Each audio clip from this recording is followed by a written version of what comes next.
ಬಜೆಟ್ನಲ್ಲಿ ಏನೂ ಇಲ್ಲ. ಬೊಮ್ಮಾಯಿಯವರಿದ್ದಾಗ ಟೆಕ್ಸ್ಟೈಲ್ ಪಾರ್ಕ್ ಘೋಷಣೆ ಮಾಡಿದ್ರು. ಬೊಮ್ಮಾಯಿಯವರಿದ್ದಾಗ 148 ಕೋಟಿ ರೂಪಾಯಿ ಬಿಜಾಪುರನಲ್ಲಿ ದ್ರಾಕ್ಷಾ ಮತ್ತು ವೈನ್ ಬೋರ್ಡಿಗೆ ಕೊಟ್ಟಿದ್ದರು. ಮೊನ್ನೆ ಬೆಳಗಾವಿ ಅಧಿವೇಶನದಲ್ಲಿ ನನಗೆ ಹೇಳಿದರು ಸಿದ್ದರಾಮಯ್ಯನವ್ರ ಭಾಷಣದಲ್ಲಿ 100 ಕೋಟಿ ರೂಪಾಯಿ ಕೊಡ್ತೀನಿ ಅಂತೇಳಿ. ಏನೂ 1 ರೂಪಾಯಿನೂ ಕೊಟ್ಟಿಲ್ಲ. ಉತ್ತರ ಕರ್ನಾಟಕ ಅಷ್ಟೇ ಅಲ್ಲ, ಯಾವುದು ಬೆಂಗಳೂರಿಗೂ ಏನೂ ಕೊಟ್ಟಿಲ್ಲ ಅಂದಮ್ಯಾಗ ಉತ್ತರ ಕರ್ನಾಟಕ ಕೊಡುವಂಥದ್ದು ಅದರಲ್ಲಿ ಯಾವುದೂ ಉಲ್ಲೇಖಿಲ್ಲ.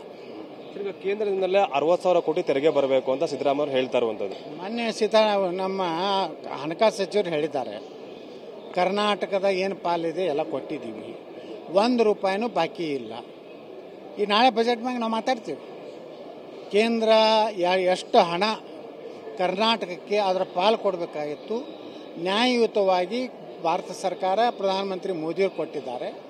ಮತ್ತು ಅನೇಕ ಯೋಜನೆಗಳು, ರಸ್ತೆಗಳು ಮತ್ತು ವಿಶೇಷ ಯೋಜನೆಗಳನ್ನ ಕರ್ನಾಟಕಕ್ಕೆ ಕೊಟ್ಟಿದ್ದಾರೆ.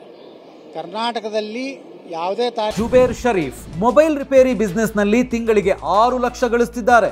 ನೀವು ಕೂಡ ಅವರಿಂದ ಕಲಿಬೇಕಾ? ಅವ್ರ ಜೊತೆ ವಿಡಿಯೋ ಕಾಲ್ ನಲ್ಲಿ ಮಾತಾಡಬೇಕಾ? ಈಗಲೇ ಫ್ರೀಡಮ್ ಆಪ್ ಡೌನ್ಲೋಡ್ ಮಾಡಿ. ಕೇಂದ್ರ ಸರ್ಕಾರ ಮಾಡಿಲ್ಲ.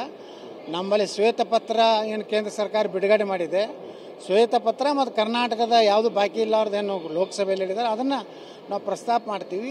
ಅದಕ್ಕೆ ಉತ್ತರ ಸಿದ್ದರಾಮಯ್ಯನ ಹೇಳಬೇಕು. ಬಜೆಟ್ನಲ್ಲಿ ಏನೂ ಇಲ್ಲ. ಬೊಮ್ಮಾಯಿಯವರಿದ್ದಾಗ ಟೆಕ್ಸ್ಟೈಲ್ ಪಾರ್ಕ್ ಘೋಷಣೆ ಮಾಡಿದ್ರು. ಬೊಮ್ಮಾಯಿಯವರಿದ್ದಾಗ 148 ಕೋಟಿ ರೂಪಾಯಿ ಬಿಜಾಪುರನಲ್ಲಿ ದ್ರಾಕ್ಷಾ ಮತ್ತು ವೈನ್ ಬೋರ್ಡಿಗೆ ಕೊಟ್ಟಿದ್ದರು. ಮೊನ್ನೆ ಬೆಳಗಾವಿ ಅಧಿವೇಶನದಲ್ಲಿ ನನಗೆ ಹೇಳಿದರು ಸಿದ್ದರಾಮಯ್ಯನವ್ರ ಭಾಷಣದಲ್ಲಿ 100 ಕೋಟಿ ರೂಪಾಯಿ ಕೊಡ್ತೀನಿ ಅಂತೇಳಿ. ಏನೂ 1 ರೂಪಾಯಿನೂ ಕೊಟ್ಟಿಲ್ಲ. ಉತ್ತರ ಕರ್ನಾಟಕ ಅಷ್ಟೇ ಅಲ್ಲ, ಯಾವುದು ಬೆಂಗಳೂರಿಗೂ ಏನೂ ಕೊಟ್ಟಿಲ್ಲ ಅಂದಮ್ಯಾಗ ಉತ್ತರ ಕರ್ನಾಟಕ ಕೊಡುವಂಥದ್ದು ಅದರಲ್ಲಿ ಯಾವುದೂ ಉಲ್ಲೇಖಿಲ್ಲ. ಈಗ ಕೇಂದ್ರದಿಂದಲೇ 60,000 ಕೋಟಿ ತೆರಿಗೆ ಬರಬೇಕು ಅಂತ ಸಿದ್ದರಾಮಯ್ಯ ಹೇಳ್ತಾ ಇರುವಂಥದ್ದು. ಮೊನ್ನೆ ನಮ್ಮ ಹಣಕಾಸು ಸಚಿವರು ಹೇಳಿದ್ದಾರೆ, ಕರ್ನಾಟಕದ ಏನು ಪಾಲಿದೆ ಎಲ್ಲ ಕೊಟ್ಟಿದ್ದೀವಿ, 1 ರೂಪಾಯಿನೂ ಬಾಕಿ ಇಲ್ಲ. ಈ ನಾಳೆ ಬಜೆಟ್ ಮ್ಯಾಗ ನಾವು ಮಾತಾಡ್ತೀವಿ. ಕೇಂದ್ರ ಎಷ್ಟು ಹಣ ಕರ್ನಾಟಕಕ್ಕೆ ಅದರ ಪಾಲು ಕೊಡಬೇಕಾಗಿತ್ತು, ನ್ಯಾಯಯುತವಾಗಿ ಭಾರತ ಸರ್ಕಾರ ಪ್ರಧಾನಮಂತ್ರಿ ಮೋದಿಯವರು ಕೊಟ್ಟಿದ್ದಾರೆ. ಮತ್ತು ಅನೇಕ ಯೋಜನೆಗಳು, ರಸ್ತೆಗಳು ಮತ್ತು ವಿಶೇಷ ಯೋಜನೆಗಳನ್ನ ಕರ್ನಾಟಕಕ್ಕೆ ಕೊಟ್ಟಿದ್ದಾರೆ. ಕರ್ನಾಟಕದಲ್ಲಿ ಯಾವುದೇ ತಾರತಮ್ಯ ಕೇಂದ್ರ ಸರ್ಕಾರ ಮಾಡಿಲ್ಲ. ನಮ್ಮಲ್ಲಿ ಶ್ವೇತಪತ್ರ ಏನು ಕೇಂದ್ರ ಸರ್ಕಾರ ಬಿಡುಗಡೆ ಮಾಡಿದೆ, ಶ್ವೇತಪತ್ರ ಮತ್ತು ಕರ್ನಾಟಕದ ಯಾವುದು ಬಾಕಿ ಇಲ್ಲ ಅವ್ರದ್ದೇನು ಲೋಕಸಭೆಯಲ್ಲಿ ಹೇಳಿದ್ದಾರೆ, ಅದನ್ನು ನಾವು ಪ್ರಸ್ತಾಪ ಮಾಡ್ತೀವಿ. ಅದಕ್ಕೆ ಉತ್ತರ ಸಿದ್ದರಾಮಯ್ಯನ ಹೇಳಬೇಕು.